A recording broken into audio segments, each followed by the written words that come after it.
Okay. Online banking allows you to do many things from your computer, smartphone, or tablet.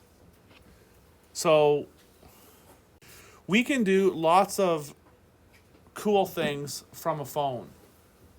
We spoke the other day about like a personal check. Someone could give you a check for $50, maybe as a birthday gift or something. They give you a check for $50. It used to be the fact that you would have to take that check, go to your bank, and deposit it into the account before that check would even go into your account. And then you'd have to wait a business day or two, or actually up to 5 business days for that check to completely be available to you. So that's kind of a pain in the butt. Now, you still kind of have to do the whole wait until the check is available to you, especially if it's a bigger check, like for say maybe, I don't know, like $2,000. But now with cell phone apps, now if you want to deposit a check, what do? You take a picture of it. That's right. All you do with your cell phone is take a picture of the check. You take a picture of the front of the check, and you take a picture of the back of the check, and then the bank automatically puts that money in your account. You no longer have to go to CIBC, Royal Bank, Scotiabank, TD Bank, or wherever you bank, and deposit the check into your account. Now all you have to do is take a picture with your cell phone, and it'll deposit into your account, which is pretty cool. Now, whether you're on your smartphone or you're on a computer, you have to log in with your username, which you could create, or your debit card number, and you come up with a password. Now, some banks are even coming up with two-factor authentication. Has anybody dealt with two-factor authentication with any of your logging in? Yeah? And it's pretty cool because what it does is when you log in to the bank or to other accounts, what it'll do is it'll then usually send you a code via text. And then you enter the code, and then it's like, yeah, I know that's Anthony. I'm going to let Anthony access his bank account now, so there you go. Now, why do you think they have two-factor authentication? It's because there's not very nice people in the world that try to steal your money. And we don't want that to happen. So as long as you have your cell phone handy to you, somebody can't log into your account. So if someone happens to figure out what your debit card number is and knows what your password is, they still can't access your account because of things like two-factor authentication. So if you have the option of two-factor authentication for anything to do with money, I would highly recommend it. Highly recommend it. When you log into your online banking, you could pay a bill. You could transfer money within your accounts, so from your checking to your savings, from your savings to your tax-free savings, or you could send an e-transfer to somebody. And isn't that a cool thing too? Like if I wanted to send Peter $50 right now, all I would need to know is Peter's email address or a cell phone number, and I could type it into my bank account, push a few buttons, Bob's your uncle, Peter's got $50. He doesn't even have to go to a bank. He's got $50 in his account. And now you can even set up what they call auto deposit, because it used to be a thing with email money transfers where you had to ask a security question. Like I could ask Mervyn what his favorite class is, and Mervyn would say math. He would have to enter that in, and then he would get into he'd get the money, and that's all she wrote. But now they have auto deposit. So if Mervyn sets up auto deposit with his account, I can just send it to his email address and it goes right in his bank account, just like that. And again, that's something pretty cool that we have. So it's easier to send money to people And that's something that you can do either on your bank app on your phone or on a computer. Now, I really relate to this next part. I live in Flin Flon and I work here. But even if I worked here, I deal with Scotiabank. Scotiabank closes at 4 o'clock, except for one day of the week, Friday. Friday they're open to 5. So that means that the only day of the week I could ever get to Scotiabank, while school is happening anyway, is Friday. That's the only day I could ever go to the bank account, or my bank. So if I ever needed to talk to a bank teller about anything, I could only go on a Friday. So that kind of sucks for me. But guess what? Now that we can do more and more and more things with online banking or our apps on our phones, I don't have to worry about it so much. Most of the things I could ever want to do, I could do with my fingers on my phone, so I don't have to really worry about it. Now, what are some disadvantages of online banking? What do you think?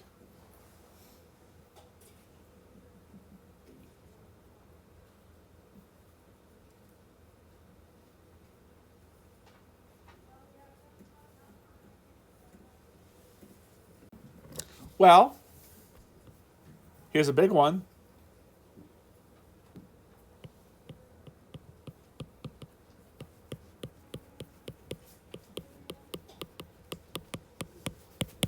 Identity theft. If somebody hacks into your bank account, they could take a bunch of your money. And if that happens, it's a real pain in the butt. I have some experience with this, actually. Well, 3 or 4 years ago, I saw an email on my phone that said that, congratulations or something, you've ordered this audio visual equipment. And the store that I ordered it from was in the United Kingdom. So way the heck in Europe. And of all places, they were shipping the equipment to France. So somebody conceivably in France hacked into my PayPal account and placed an order to the tune of $4,000. Now, why I actually realized this was happening was I got an email from somebody. So I received another email from an employee at the store, and they said, is this legitimate? And then it was really creepy, actually. I was actually at school here later that morning. I was looking at the email on my phone, and all of a sudden, the email disappears in front of my eyes. What had happened was, now again, this is stupidity on my part. I used the same passwords at multiple places. I used the same password for PayPal as I did for my email. So this person figured out my password, and then they were laughing. So they got into my email, and they had deleted the email from the company who was asking if it was legitimate.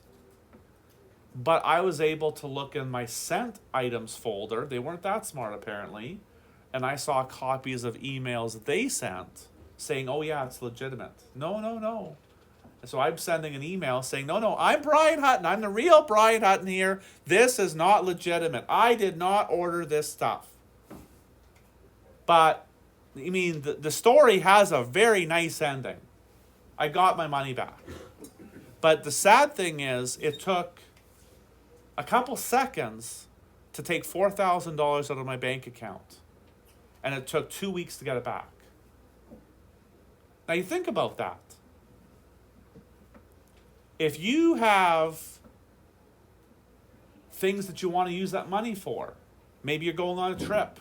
Maybe you want to buy something important, Christmas presents for loved ones. I don't know. There's lots of things that you might want to do with that money.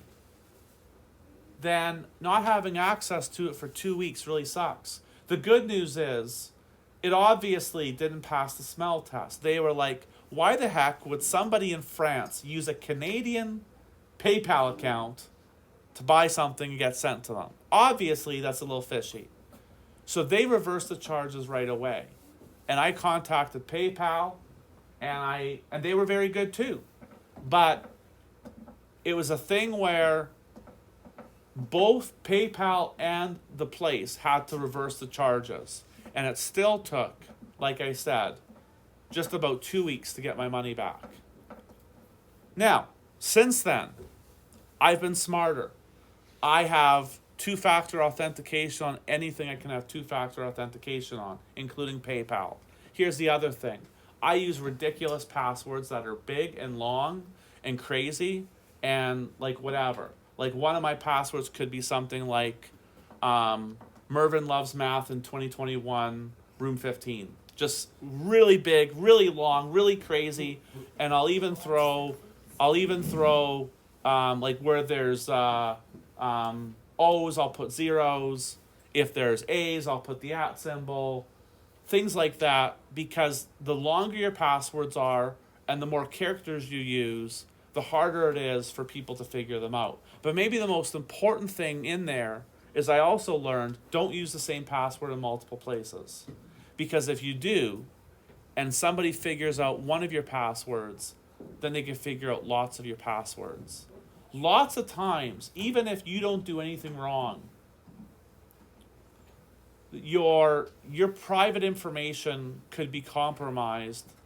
Like lots of times there's things called data breaches, and they might find out your password, let's say for your I don't know, maybe you've got an NHL.com account because you subscribe to their NHL.tv to watch the hockey games on your tablet or computer or whatever. There could be a data breach where that password could be found out. Well, if you use that password in 100 other places, then guess what? The people that just found your password now have a key to all of your accounts. So to be safe, use different passwords everywhere because it'll keep you safe, and use two-factor authentication where possible. Now, let's take a look at a couple things here. The second example I kind of just answered verbally, but we'll go through it. But first, we'll do the first example. Maya's aunt is uncomfortable with using technology. She doesn't like online banking. How can she help her aunt overcome her hesitation? Well, you know, when people like, I'm not trying to be stereotypical, but when some people get older, they really find newer technology confusing. I have an 80-year-old neighbor. He's a nice guy, but he hates technology. So whenever he has a little problem, he's too stubborn. He won't ask me for help, but his daughter will ask me for help. So I'll pop over, I'll show him how to put Netflix on his TV or whatever, and then he's happy. But my point is that sometimes, and he's a type of person too, he wouldn't do online banking, not a chance. He's the type of person where he would he'd either call on his phone to his bank and pay his bills that way, or he would walk over to his bank and say, I want to pay my cable bill, I want to pay my phone bill, and then that's it. Like, he's old school like that. So, like, I guess probably the only way, well, not the only way, I shouldn't say the only way, but if we want to try and overcome somebody's hesitation to do online banking, I think you can do two things. You can show her how easy it is.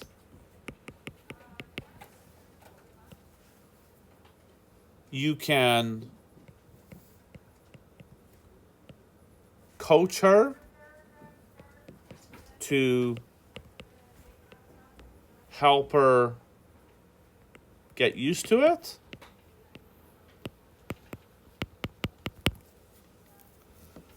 And I think if you do those things, then it really helps. It really helps. So again, show her how easy it is and coach her to help her get used to it.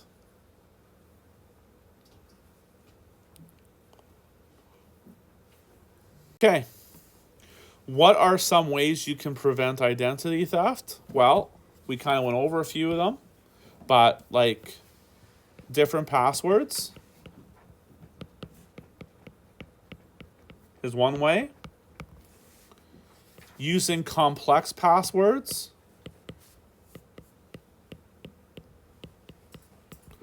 Like, don't just use like your name or your birthday. Use passwords that somebody wouldn't know about you. If someone could guess what your password is, it's probably not a great password. And use two-factor authentication.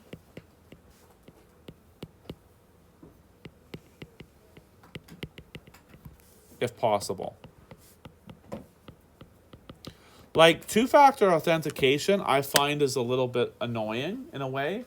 It's like whenever I log into Amazon or I log into PayPal or I log into my PlayStation online, I get an alert on my phone and I have to enter the 5 numbers or the 6 numbers. Yes? What do you play on your PlayStation?